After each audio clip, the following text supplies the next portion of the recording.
नमस्कार, मैं हूं आशीष कुमार झा और आप देख रहे हैं हरियाणा तक का ये खास शो क्राइम स्टोरी। रेवाड़ी के रहने वाले नाबालिग छात्र से दुष्कर्म मामले में एक बड़ा अपडेट आया है। दरअसल इस मामले की आरोपी महिला टीचर को पुलिस ने गिरफ्तार कर लिया है।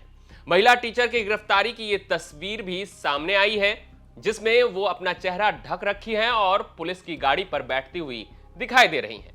अब आइए हम आपको इस मामले की पूरी कहानी बताते हैं। दरअसल ये मामला गुरुग्राम के एक नामी स्कूल से जुड़ा हुआ है।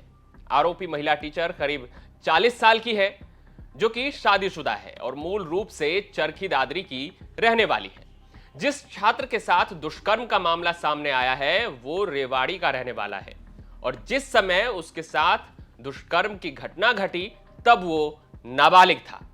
छात्र 12वीं में पढ़ता था और आरोपी टीचर 12वीं क्लास की क्लास टीचर थी।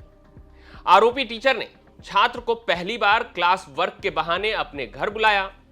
जब छात्र महिला टीचर के घर पहुंचा तो टीचर ने उसके साथ शारीरिक संबंध बनाए। पहली बार संबंध बनाने के बाद अब महिला टीचर उस छात्र को बार बार अपने घर बुलाने लगी और उसके साथ दुष्कर्म करने लगी। महिला टीचर को यह डर था कि घर पर कहीं वो पकड़ी ना जाए, इसलिए वो अब छात्र को होटल ले जाने लगी और अलग अलग होटलों में भी उस छात्र के साथ दुष्कर्म करने लगी।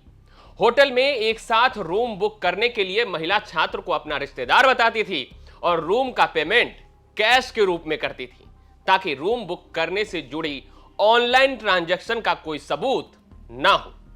आरोप के अनुसार महिला टीचर छात्र को परीक्षा में अच्छे नंबर दिलाने का लालच देती थी और इसी एवज में छात्र के साथ शारीरिक संबंध बनाती थी। जानकारी के अनुसार आगे चलकर पति से झगड़ा होने के बाद महिला टीचर ने धारूहेड़ा की एक सोसाइटी में अपना नया घर लिया।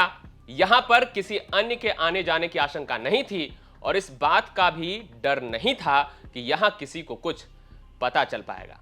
इसलिए अब महिला टीचर छात्र को अपने नए घर पर बुलाने लगी और यहां उसके साथ बार बार दुष्कर्म करने लगी। लंबे समय से चल रहे इस खेल से परेशान छात्र ने एक दिन इसका विरोध किया।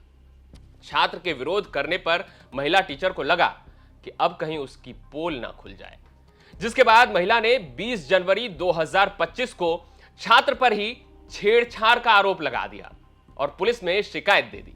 हालांकि इस मामले में पीड़ित छात्र को अग्रिम जमानत मिल गई, जिसके बाद छात्र ने महिला टीचर की सच्चाई अपने घर वालों को बताया और उसने यह भी बताया कि कैसे उसे परीक्षा में अच्छे नंबर देने का लालच दिया गया और उसका शोषण किया गया।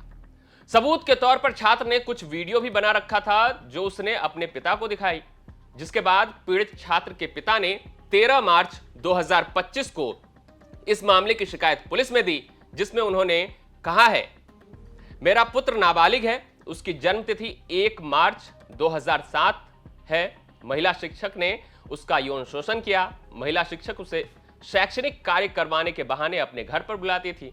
वहां वो नाबालिग बच्चे के साथ शारीरिक संबंध बनाती थी, जबकि उसे पूरी जानकारी थी कि छात्र नाबालिग है। इसके अलावा वो छात्र को अलग अलग होटल में भी ले गई।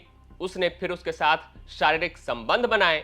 इसके साथ ही महिला टीचर ने सोसाइटी के मकान में भी उसके साथ संबंध बनाए, जहां वो अपने पति से झगड़े के बाद रहने लगी थी। छात्र से आरोपी द्वारा बहला फुसलाकर यौन शोषण किया गया था। मैं कड़ी कानूनी कार्रवाई करने की प्रार्थना करता हूं। मेरे पास वीडियो क्लिप हैं जिसमें नाबालिग बच्चे और आरोपी को समझौता करने की स्थिति में देखा जा सकता है।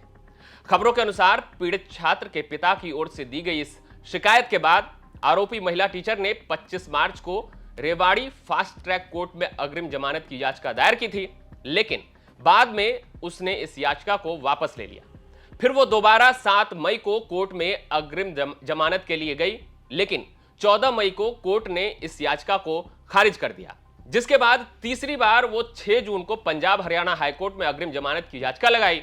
20 जून को इस याचिका पर सुनवाई हुई और हाईकोर्ट ने इस याचिका को भी खारिज कर दिया। आपको बता दें कि पीड़ित छात्र के परिवार की ओर से एफआईआर दर्ज होने के बाद यानी पिछले 3 महीने से आरोपी महिला टीचर फरार थी, जिसे रेवाड़ी पुलिस ने रविवार को गिरफ्तार कर लिया है। आप देख रहे थे क्राइम स्टोरी के अगले भाग में हम फिर किसी खौफनाक कहानी के साथ हाजिर होंगे। तब तक हरियाणा से जुड़ी तमाम खबर देखते रहें हरियाणा तक पर।